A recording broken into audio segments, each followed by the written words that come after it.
چلا تو ساتھ تیرے ہو گیا جہاں،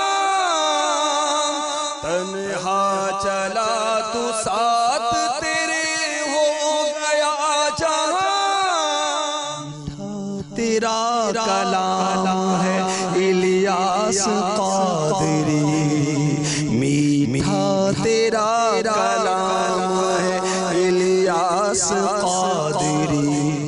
الحمدللہ رب العالمین والصلاة والسلام علی سید الانبیاء والمرسلین، اما بعد فاعوذ باللہ من الشیطان الرجیم، بسم اللہ الرحمن الرحیم، الصلاة والسلام علیک یا رسول اللہ وعلی آلک واصحابک یا حبیب اللہ، وعلی آلک واصحابک یا حبیب اللہ، الصلاة والسلام علیک یا نبی اللہ، الصلاۃ والسلام علیک یا نبی اللہ، وعلی آلک واصحابک یا نور اللہ۔ وعلی آلک واصحابک یا امیر اہل سنت کی کہانی خود انہی کی زبانی میں آپ کی آمد مرحبا۔ الحمدللہ عز وجل، ایک بار پھر اللہ تبارک و تعالیٰ کا کرم ہے، کرم بالائے کرم ہے کہ ہمیں امیر اہل سنت کی صحبت مبارک نصیب ہوئی ہے۔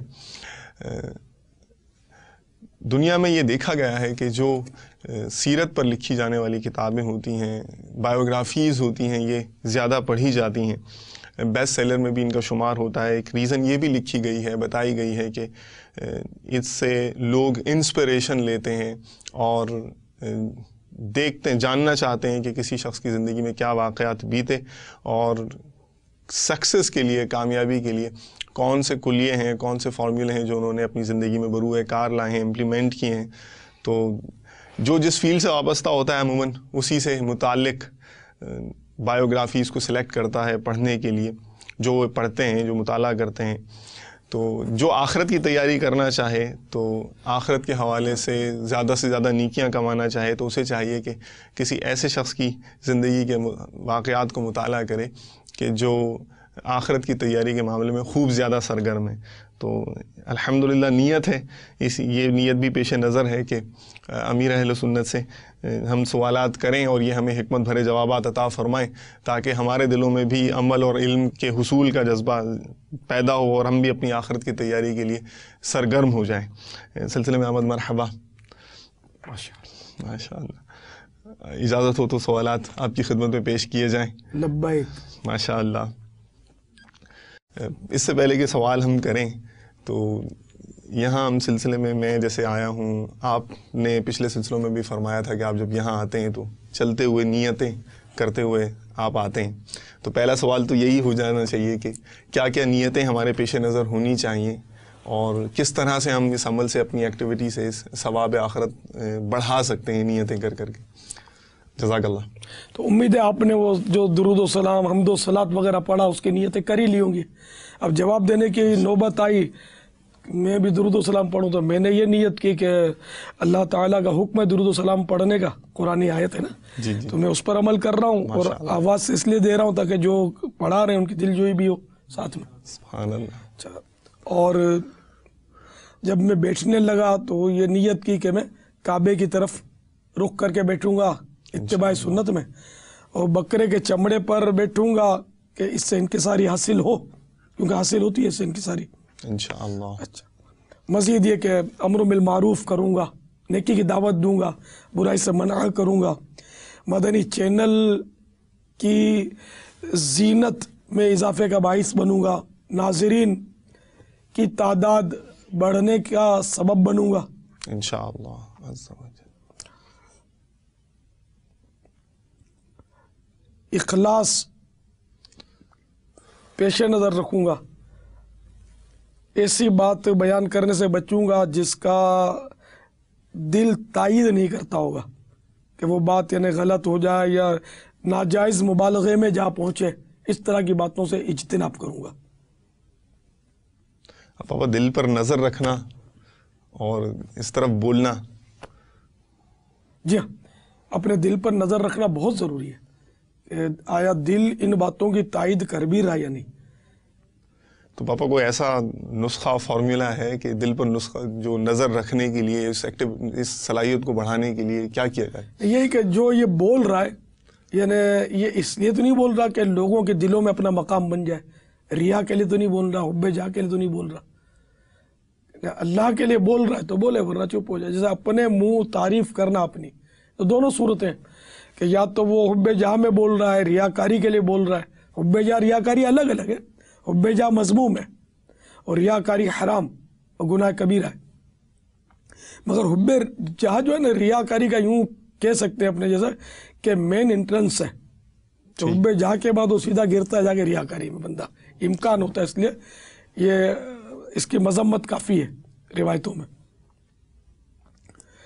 تو اس لیے وہ دل میں یہ غور کرے کہ میں اپنی عزت چاہتے ہوئے شہرت کے شوق میں تو نہیں بول رہا, یا اس لیے بول رہا ہوں کہ مسلمانوں کو اس سے نفع ہو اور میری آخرت کو بھی زد نہ پہنچے. ورنہ ریا کے لیے بھی بولے گا تو کئی صورتیں ایسی ہوں گی جس میں امت کو نفع ہوگا, لیکن خود اس کا نقصان ہو جائے گا اپنا. تو یہ دونوں کو انہیں بیلنس برابر رکھنا ہے نا, اپنا بھی نقصان نہیں ہونا چاہیے.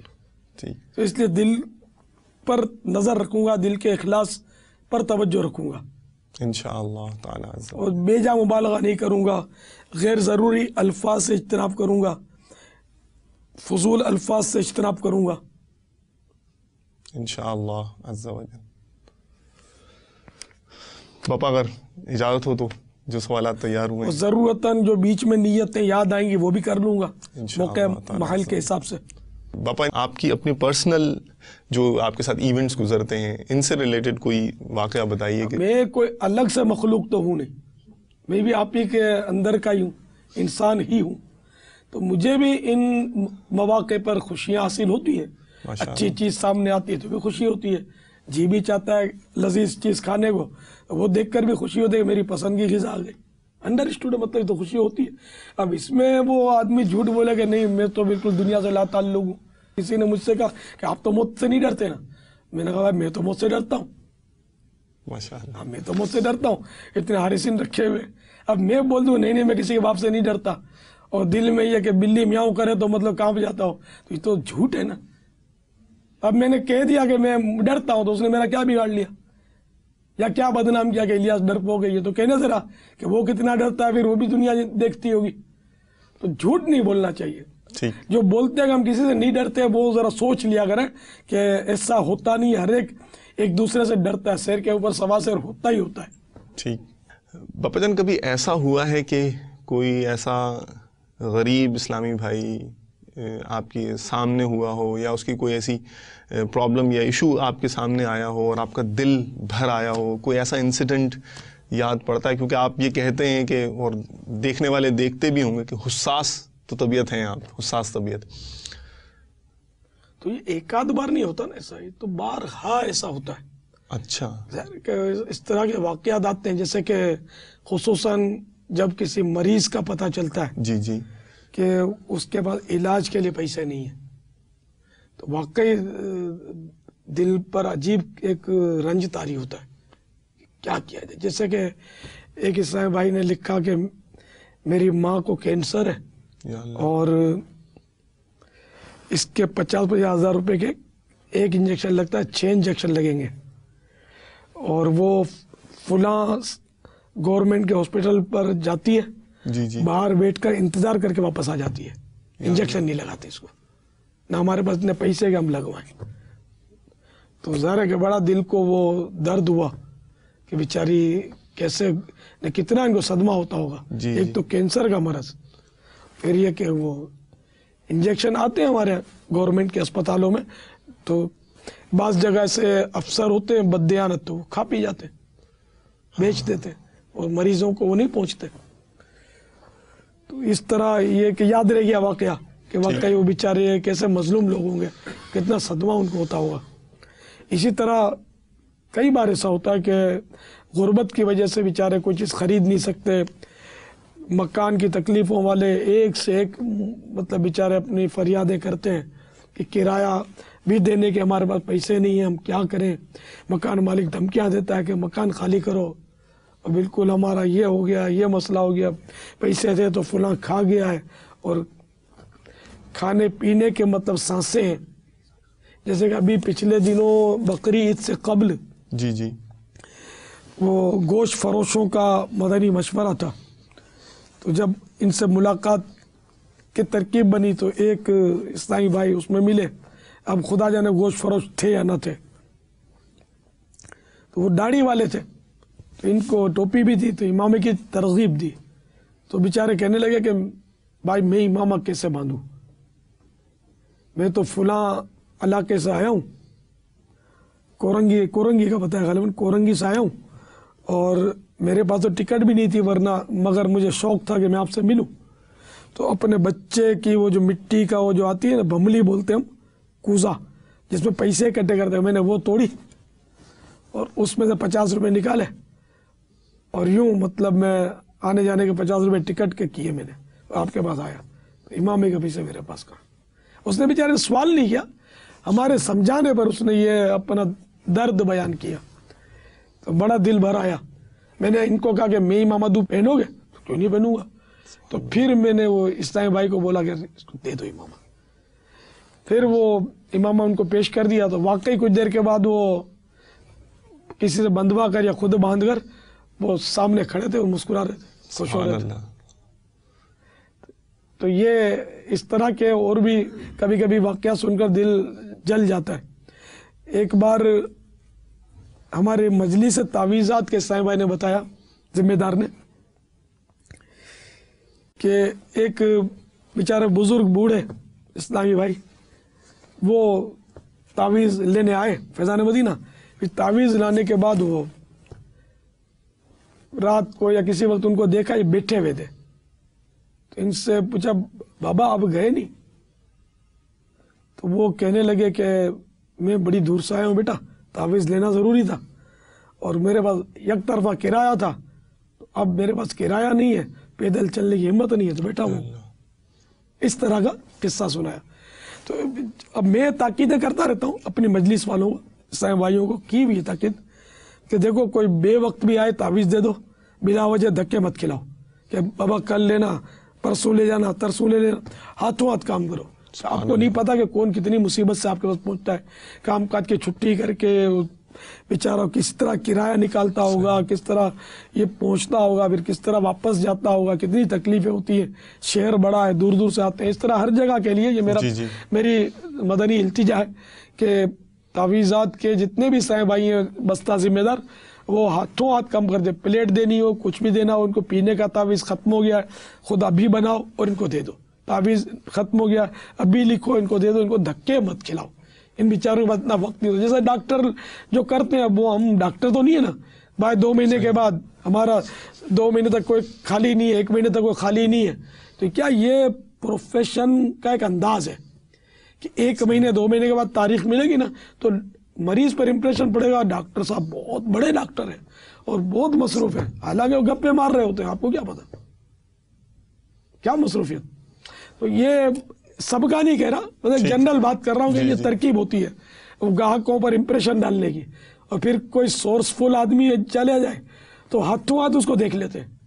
اچھا، اور اسی طرح کے ڈاکٹروں کا یہ بھی میں نے دیکھا ہے کہ یہ بھلے تاریخ نہیں دی، اگر ان کے بعد چلا جائے نا کوئی تو یہ آخر تک بیٹھا رہے بند ہونے تک، تو جتنے مریض ہوتے ہیں ان کو لے لیتے. یہ پیسے ملتے ہیں یار، پیسے تو بہت میٹھے لگتے ہیں نا.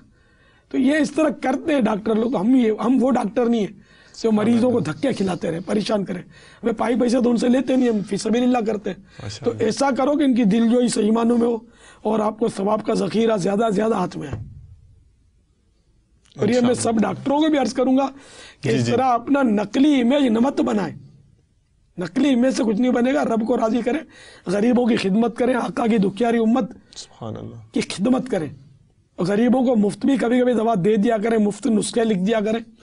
انشاءاللہ ان کی دعائیں ہوں گی، آپ کو غیب سے ایسی برکتیں ملے گی کہ آپ دیکھتے رہ جائیں گے. سبحان اللہ. ورنہ یہ نقلی انداز تو ہے نا، ہم جیسا جیسے کہ سمجھتا ہے تو وہ آپ لوگوں کی دھجیاں تو وہ اڑا ہی رہا ہے نا مدنی چینل کے ذریعے. تو ڈاکٹر لوگ یوں بھی کرتے ہیں، سب یوں کرتے ہیں یہ میں نہیں کہتا، مگر یوں بھی کرتے ہیں.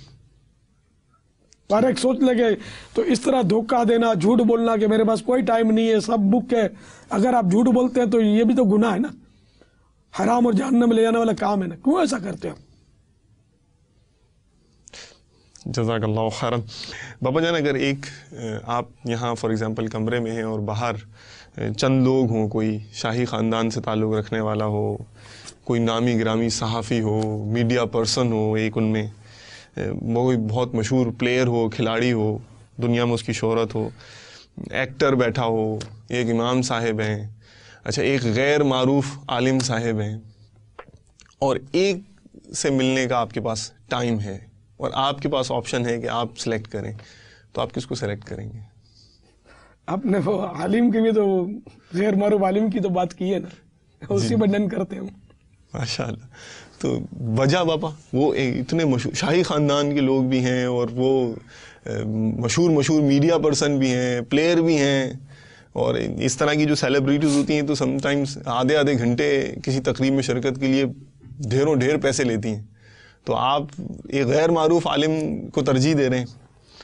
سر اس برادری سے ملنے کا جذبہ اپنے اندر نہیں پاتا میں.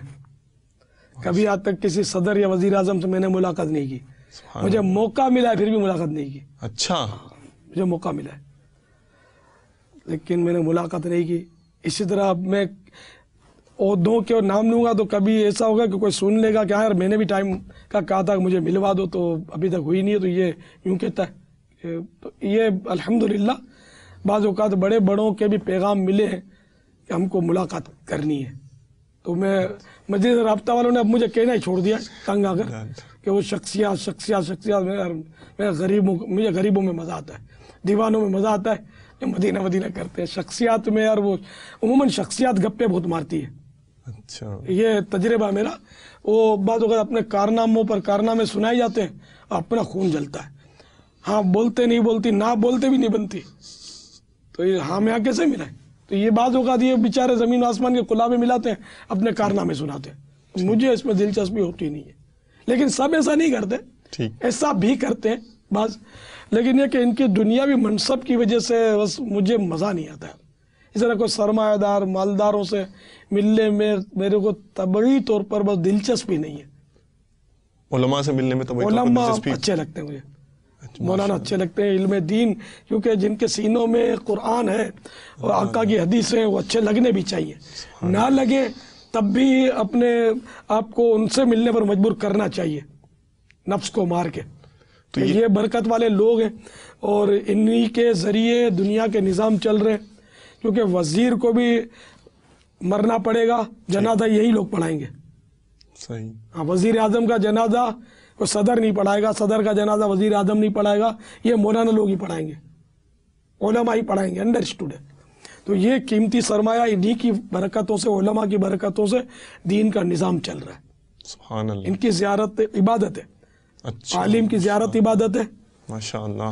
کعبے کی زیارت عبادت ہے, مسجد کی زیارت عبادت ہے, ماں باپ کی زیارت عبادت ہے, ماشاء اللہ. آب زمزم کی زیارت عبادت ہے. ماشاء اللہ. مطلب صرف دیکھنے سے ثواب حدیثوں میں ملے یہ مضامین ہے, ماشاء اللہ. دیکھنا ان کو عبادت ہے. تو عالم دین کو دیکھنا عبادت ہے, سبحان اللہ. جبکہ عبادت کی نیت سے دیکھے. ٹھیک. تو بابا کیا وہ ریزن ہے, کیا وہ اسباب ہیں؟ دو باتیں پوچھوں گا. ایک آپ نے فرمایا کہ مجھ کو عطار سنی عالموں سے پیار ہے, ایک تو پیار کا ریزن.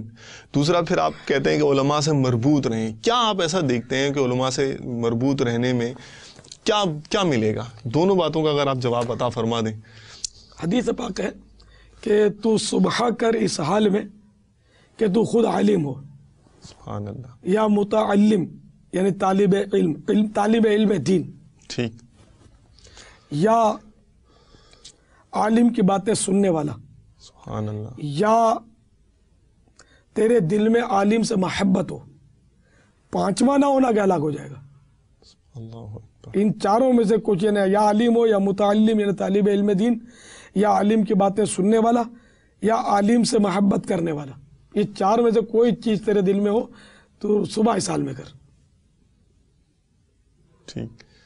عالم کی فضیلت ہے. مجھے تو یہ قول بزرگوں کا بڑا پسند ہے کہ عالم ہی انسان ہوتا ہے. سبحان اللہ. بڑی سمجھ میں آتا ہے کہ جب غیر عالم باتوں پر اتر آتا ہے نا, باتیں کرنے پر, تو مجھے تو بعض وقت گھبراہٹ چھوٹتی ہے کہ کفریات بک دیتے ہیں. عوام جو ہے نا بعض وقت باتوں میں آتے ہیں, اور خصوصاً دینی باتوں میں آتے ہیں, تو بارہا تجربہ ہے میرا کہ یہ کچھ کا کچھ کہہ جاتے ہیں, کبھی کفر بھی بک دیتے ہیں